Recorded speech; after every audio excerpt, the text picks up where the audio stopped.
നമസ്കാരം. എല്ലാവർക്കും എൻ്റെ ചെറിയ വീഡിയോ പ്രോഗ്രാമിലേക്ക് സ്വാഗതം. ഇന്ന് ഈ വീഡിയോയിൽ ഞാൻ ഉൾപ്പെടുത്തിയിരിക്കുന്നത് ഭൂമിയിൽ ഏറ്റവും കൂടുതൽ കാലം ജീവിച്ചിരുന്ന മനുഷ്യൻ ആരാണ്? ഭൂമിയിൽ ഏറ്റവും കൂടുതൽ കാലം ജീവിച്ചിരുന്ന മനുഷ്യൻ ആരാണ് എന്ന വിഷയത്തെക്കുറിച്ചാണ് ഇന്ന് ഈ വീഡിയോയിൽ ഞാൻ ഉൾപ്പെടുത്തിയിരിക്കുന്നത്. അതിൻ്റെ ആൻസർ, ഭൂമിയിൽ ഏറ്റവും കൂടുതൽ കാലം ജീവിച്ചിരുന്ന മനുഷ്യൻ നോഹയുടെ പിതാവായ ലാമക്കിൻ്റെ പിതാവാണ്.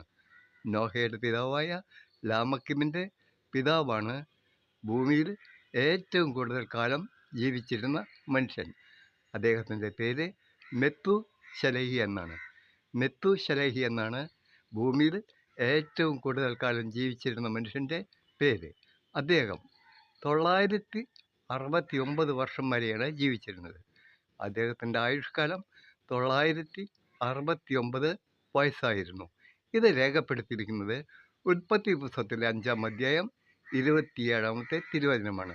ഉൽപ്പത്തി പുസ്തകം 5-ാം അധ്യായം 27-ാമത്തെ തിരുവചനത്തിലാണ് ഇത് രേഖപ്പെടുത്തിയിരിക്കുന്നത്.